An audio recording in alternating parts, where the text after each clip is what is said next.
దేవుని యొక్క మహాకృపను బట్టి, ఆయన యొక్క చిత్తమును బట్టి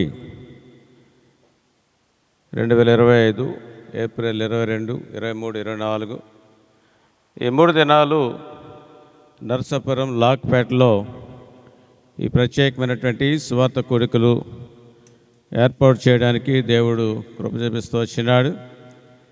ఎంతో అద్భుతంగా దేవునికి మహిమకరంగా ఈ 3 దినాల కూడికల ద్వారా ప్రభువు మహిమపరచబడుతూ వచ్చినారు.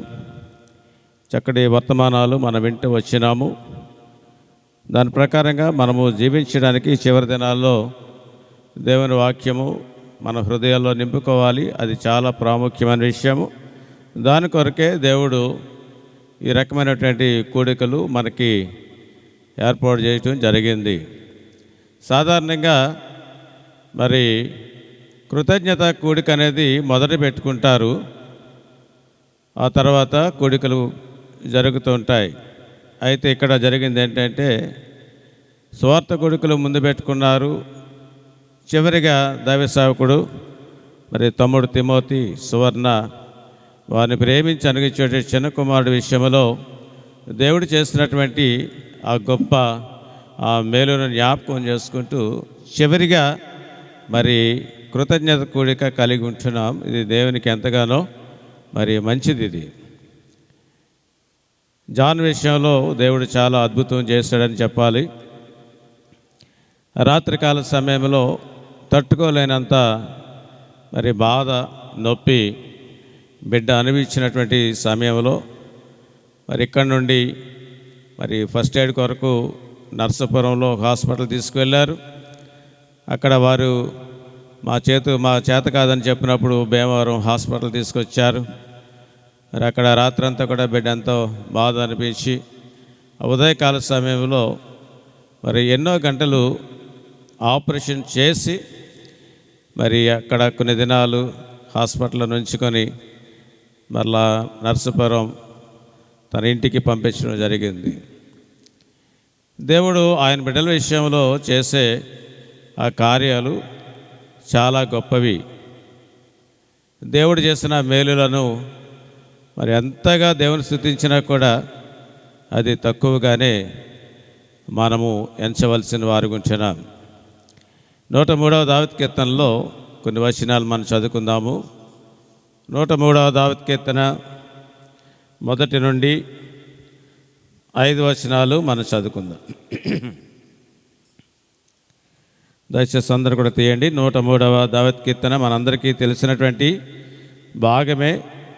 పరిశుద్ధ గ్రంథాలు తీయకుండా కూడా మనం చదవచ్చు. ఆయన కూడా దేవుడు మనకి పరిశుద్ధ గ్రంథాలు మన చేతుల్లో ఉన్నాయి కదా, అందరూ తీసి చదువుదాం. నా ప్రాణమా యెహోవాను సన్నతించుము, నా అంతరంగమున సమస్తమా ఆయన పరిశుద్ధ నామమును సన్నతించుము. నా ప్రాణమా యెహోవాను సన్నతించుము, ఆయన చేసిన ఉపకారములలో దేనిని మరువకము. ఆయన నీ దోషములన్నిటినీ క్షమించేవాడు, నీ సంకటములన్నీ కుదిర్చేవాడు. సమాధిలో నుండి నీ ప్రాణమును విమోచించి ఉన్నాడు. కరుణా కటాక్షములను నీ కిరీటముగా ఉంచుచున్నాడు. పక్షిరాజు యవ్వనములే నీ యవ్వనము క్రొత్తదగినట్లుగా మేలుతో నీ హృదయమును తృప్తిపరుచున్నాడు. దేవుని యొక్క మేలులు, ఉపకారములు మనం జ్ఞాపకం చేసుకుంటే కనుక చాలా గొప్పగా మనం ఉంటున్నాం. చూడండి, ఇక్కడ చూస్తే కనుక సమాధిలో నుండి నీ ప్రాణమును విమోచించుచున్నాడు. మరి నిజంగానే బిడ్డ జాను ఉన్నాడు, ఎక్కడ వెళ్ళిపోయాడు, అక్కడ కూర్చో. మరి జాను విషయంలో కనుక చూస్తే కనుక మరణానికి సమీపించాడనే మనం చెప్పుకోవాలి. మరి మరణం యొక్క మరి అంచుల్లోకి జాన్ వెళ్ళాడు. అయితే దేవుని యొక్క కృప, దేవుని యొక్క దయ అక్కడ చూస్తే కనుక 11వ వచనం చూస్తే కనుక భూమి కంటే ఆకాశం ఎంత ఉన్నతముగా ఉన్నదో ఆయన యందు భయభక్తులు గల వారి ఎడల ఆయన కృప అంత అధిక. దేవుని యొక్క కృప అధికంగా జాన్ విషయంలో మరి దేవుడు కలిగి ఉన్నాడు. కాబట్టి మరి బిడ్డ జానును సమాధికి అప్పగించకుండా సమాధిలో నుండి తన యొక్క ప్రాణాన్ని విమోచించాడు. ఆ ముందు మనం చూస్తే కనుక నీ సంకటములన్నిటినీ కుదుర్చేవాడు. మన దేవుడు మరి సజీవులుగా కాపాడేవాడు. అనేక పర్యాయాలు మన మరణానికి చేరువగుంటున్నాం. మరణపు అంచుల్లోనికి మనం వెళ్ళిపోతున్నటువంటి ఆ పరిస్థితుల్లో దేవుడు ఎలాగో కాపాడుతూ ఉన్నాడు అనేది మనం చూస్తే కనుక అది మనకి ఆశ్చర్యంగా ఉంటుంది. అని అంటున్నాడు, నీ సంకటములన్నిటినీ కూడా కుదుర్చేవాడు. సంకటములు అంటే రోగములే, వ్యాధులే, బలహీనతలే, మనకు ఎదురయ్యేటువంటి రోగాలు, మనకు ఎదురయ్యేటువంటి ఆ వ్యాధులు, అది మనము కూడా ఎంతో గొప్పగా మనం చూస్తాం. చూడండి, డాక్టర్ దగ్గర తీసుకువెళ్ళారు. ఆ డాక్టర్ ఏమన్నాడు, ఇది మా వల్ల కాదన్నారు. ఇంకా పెద్ద డాక్టర్ దగ్గర తీసుకెళ్ళమన్నారు.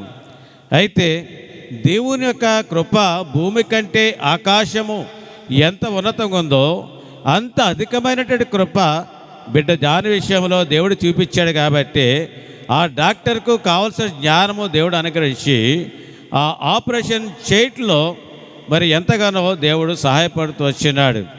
కాబట్టి ఈ రాత్రికాల సమయంలో బిడ్డ జాను మన మధ్యలో క్షేమంగా ఉన్నాడంటే ఈ డాక్టర్ చేసినటువంటి ఆపరేషన్ కాదండి, పరమ డాక్టర్ అయినటువంటి మనలను సృజించినటువంటి ఆ దేవుడు. చూడండి, ఈ అధ్యాయంలోనే 103వ అధ్యాయంలోనే అక్కడ మనం చూస్తే కనుక 14వ వచనంలో మనము నిర్మింపబడిన రీతి ఆయనకి తెలిసిన, మనల్ని నిర్మించిన వాడు ఆయనే. మనల్ని నిర్మించిన వాడికి మనలో ఉన్నటువంటి రోగం ఏంటో, మనలో ఉన్నటువంటి వ్యాధి ఏంటో ఆయనకి బాగా తెలిసినవాడు. కాబట్టి ఈ లోకంలో ఉన్నటువంటి డాక్టర్లు మరి ఎంత బాగా చదువుకున్నా, ఎంత బాగా వైద్యం చేయగలిగిన వారైనా కూడా ఒక్కొక్కసారి సరిగ్గా చేయలేని వారు. అయితే బిడ్డ జాన్ విషయంలో దేవుడు ఆ సమయంలో డాక్టర్ కావాల్సినటువంటి జ్ఞానాన్ని దేవుడు అనుగ్రహించాడు. ఎన్నో గంటలు మరి ఆపరేషన్ జరుగుతూ వచ్చింది. ఆ సమయంలో నేను కూడా అక్కడే ఉన్నాను. ఏంటి పొద్దున్న తీసుకెళ్లారు, ఇంకా రాలేదు, బయట ఉన్న వారికి కొంత కంగారుగానే ఉంది. అయితే ఆ సమయం అంతా కూడా దేవుడు తన యొక్క తోడ్పాటు, కాపుదల ఆపరేషన్ థియేటర్లో మరి దేవుడు సమకూరుస్తూ వచ్చినాడు. మరి జాను కలిగినటువంటి సంకటము, వ్యాధి, ఆ రోగము మరి కొంతమంది డాక్టర్లకు అర్థం కాలేదు. కానీ మరి పరమ వైద్యుడైనటువంటి మనల్ని నిర్మించినటువంటి మన దేవుడు జాన్ విషయంలో తన అత్యధికమైనటువంటి కృపను చూపించి జాన్ విషయంలో మేలు చేస్తూ వచ్చినాడు. కాబట్టి నా ప్రాణమా యెహోవాను సన్నుతించుము. మన మంటి వారము, ఏ సమయంలో ఏం జరుగుద్దో మనకు తెలియదు. కాబట్టి బ్రతుకున్నటువంటి మనము దేవుని కొరకు నీతిగా, యథార్థంగా మనం జీవించాలనేది ఇంతవరకు కూడా దేవుని వాక్యము, దేవుని దాసుని ద్వారా మనం వింటూ వచ్చినాం. రెండవ అవకాశము కొంతమందికి దేవుడు ఇస్తాడు. ఎందుకంటే ఆ ఇచ్చినటువంటి ఆయుష్ దేవుని కొరకు, దేవుని పరిచర్యలో నీకు ఇచ్చినటువంటి తలంతు ఏదైనా కావచ్చు, అది దేవుని కొరకు నువ్వు వాడబడాలి. నేను జాన్ దగ్గర ప్రార్థన చేసినప్పుడు కూడా జాన్తో చెప్పిన మాటలు అదే, దేవుడు నీకు ఆయుష్ ఇచ్చాడు కాబట్టి దేవుడు నీకు ఇచ్చిన తలంతు నమ్మకంగా, యథార్థంగా దేవుని కొరకు వినియోగించు బాబు అని చెప్తూ వచ్చినాను. రెండవ అవకాశము మరి దేవుడు మరి బిడ్డ జాన్కి అనుగ్రహిస్తూ వచ్చినాడు. మరణం నుండి మరి జానును తప్పిస్తూ వచ్చినాడు. సమాధిలో నుండి ప్రాణాన్ని విమోచిస్తూ వచ్చినాడు. కరుణా కిరీటముగా దేవుడు నీకు ఆయుష్ను పెంచుతా వచ్చినాడు.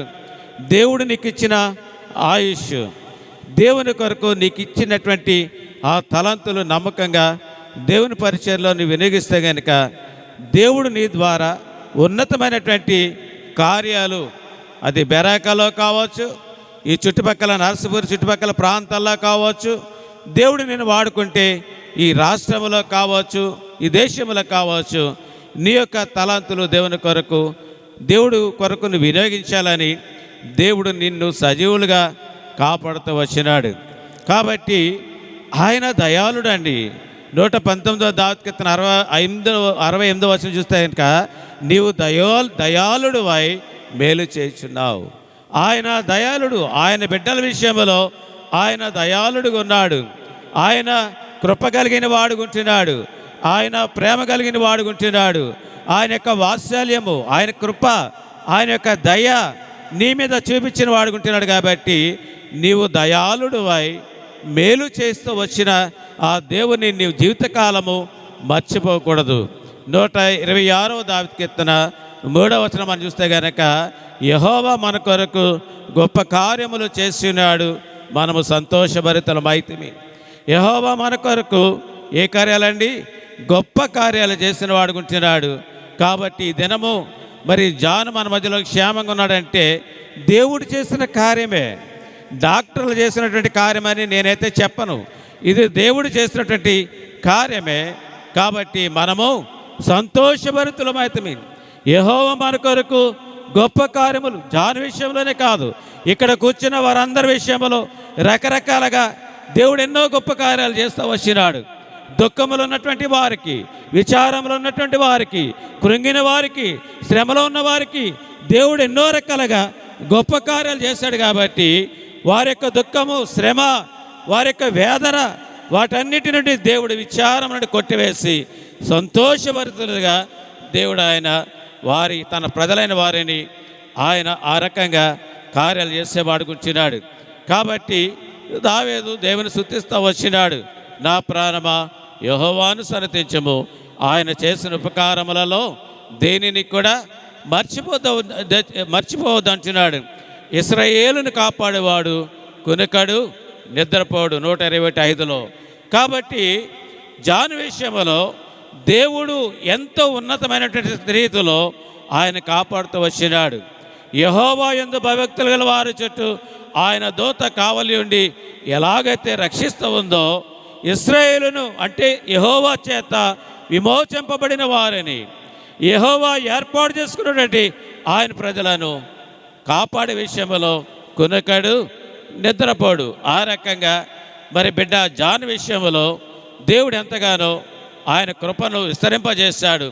ఇదంతా కూడా మన మరి భక్తి జీవితాన్ని బట్టి కాదు, కానీ మనకంటే ముందుగా మరి దేవుని సేవ చేసిన వారిని బట్టి మన విషయంలో, మన బిడ్డల విషయంలో దేవుడు తన కార్యాలు చేసేవాడుకుంటున్నాడు. చూడండి 103వ దావీదు కీర్తనలోనే 18వ వచనములో, ఆయన కృప యుగయుగములు నిలుచును, ఆయన నీతి వారి పిల్ల తరమున ఆయన నీతి. ఏమిటన్నాడు ఇక్కడ? యెహోవా కృప యుగయుగములో నిలుచును, ఆయన నీతి వారి పిల్ల తరముల నిలుచును. అంటే ఇది ఎవరి గురించి చెప్తున్నారంటే మీ నాన్నగారి గురించి కాదు. ఎవరు? తిమోతి గారి గురించి కాదు. తిమోతి గారికి ఒక నాన్నగారు ఉన్నారు. ఎవరు? సామెల్ గారు ఉన్నారు. కాబట్టి ఆయన నీతి వారి పిల్ల తరముల. కాబట్టి మన పితరులైన వారు దేవుని నమ్ముకున్నారు, ఈ లోకంలో యథార్థంగా వారు జీవించారు. ఈ లోకంలో దేవుడు మరి ఉంచినంత కాలము దేవుని కొరకు చేయవలసిన కార్యాలు చేశారు, దేవుని మహిమలో వారు ప్రవేశించారు. అయితే వారు వెళ్ళిపోయారు కదా, ఇంకా అక్కడితో వారు పని అయిపోయింది అనుకుంటారు చాలామంది. అయితే తెలియకుండా అదృశ్యంగా వారు మరి కార్యాలు చేసేవారు ఉంటున్నారు. వారి యొక్క మంచితనము, వారి యొక్క నీతి, వారి యొక్క యథార్థత, వారి యొక్క భక్తి, వారి యొక్క పరిశుద్ధత వారితో అక్కడితో ముగిసేది కాదండి. వారి నీతి వారి పిల్ల తరముల నిలుస్తుంది. సామెల్ గారు మరి సువర్తమ్మ గారు చేసినటువంటి ఆ యొక్క నీతి, ఆ యొక్క యథార్థత, ఆ యొక్క భక్తి వారి పిల్ల తరములు కూడా నిలుస్తూ వచ్చింది. కాబట్టి మన పితరులైనటువంటి మీ తాతగారు, తర్వాత మీ నానమ్మ గారు, వారి యొక్క నీతిని బట్టి వారి పిల్లలు ఆశీర్వదించబడుతూ వచ్చినారు. వారి పిల్లలు కూడా దేవుడు విడిచిపెట్టేవాడుగా లేడు. వారికి కావలసినటువంటి మేలులు, ఉపకారములన్నీ కూడా ఆయన జరిగించేవాడుకుంటున్నాడు. కాబట్టి ఈ సాయంకాల సమయంలో బిడ్డ జాను విషయంలో ఎంతో మేలు చేసిన వాడుకుంటున్నాడు. యెహోవా ఆశ్రయించే వారికి ఏ మేలు కూడా కొదువైనది అంటున్నాడు. యెహోవాను ఆశ్రయించే వారికి, ఆయన భయభక్తులు గల వారికి ఏ మేలు కూడా కొదువైనదు. చూడండి, చివరిగా దావీదు కీర్తన 40వ అధ్యాయం 5వ వచనం చదువుకుందాం. దావీదు కీర్తనలు 40వ అధ్యాయం 5వ వచనం చదువుకుందాం. యెహోవా నా దేవా, నీవు మా ఎడల జరిగించిన ఆశ్చర్యక్రియలను, మా ఎడల నీకున్న తలంపులను బహువిస్తారములు, వాటిని వివరించి చెప్పేదని అనుకుంటేనా అవి లెక్కకు మించి ఉన్నవి. నీకు సాటి అయిన వాడు ఒక్కడు కూడా లేదు. దేవుడు మన విషయంలో జరిగించినటువంటి ఆశ్చర్యకార్యాలు, అద్భుతాలు, మన ఎడల దేవునికి ఉన్నటువంటి తలంపులు విస్తారంగా ఉన్నాయి. వాటిని వివరించి చెప్పాలనుకుంటే అవి లెక్కకు మించి ఉన్నవి. నీకు సాటి అయిన వాడు ఒక్కడు కూడా లేదు. కాబట్టి బిడ్డ జాన్ విషయంలో దేవుడు చేసినటువంటి ఆశ్చర్యకార్యాలు, తలంపులు నీ విషయంలో మరి ఎంతో ఉన్నతంగా ఉంది. మరి దేవుడు నీ విషయంలో చేసిన మేలు వివరించి చెప్పాలంటే అది ఎంతో ఉన్నతమైనటువంటి దేవుని యొక్క కార్యము. దేవుడు నీ విషయంలో జరిగించాడు. నీవు జీవించినంత కాలము కూడా దేవునికి నమ్మకంగా యథార్థంగా జీవించు. నీకు ఇచ్చిన తలాంతులు దేవుని కొరకు, దేవుని పరిచయం కొరకు నమ్మకంగా వినియోగించు. ఇంకా అద్భుతంగా దేవుడు నిన్ను వాడుకుంటాడు, బలపరుస్తాడు, మంచి ఆరోగ్యం ఇస్తాడు, అనేక చోట్ల తన సాక్షిగా నిలుపుకుంటాడు. ఆ రకంగా మరి తమ్ముడు తిమోతి, సువర్ణ వారి కుటుంబంలో దేవుడు వారిని ప్రేమించి చిన్న కుమారుడు విషయంలో దేవుడు చేసినటువంటి ఈ గొప్ప కార్యాన్ని బట్టి వారి యొక్క సంతోషములో మనల్ని కూడా పాలుభగస్తులుగా చేస్తూ వచ్చినారు. ఈ గొప్ప సమయాన్ని బట్టి దేవునికి ఎంతగానో మనం వందనస్తులమై ఉంటున్నాం. దేవుడు తన వాక్యాన్ని దీవించునుగాక.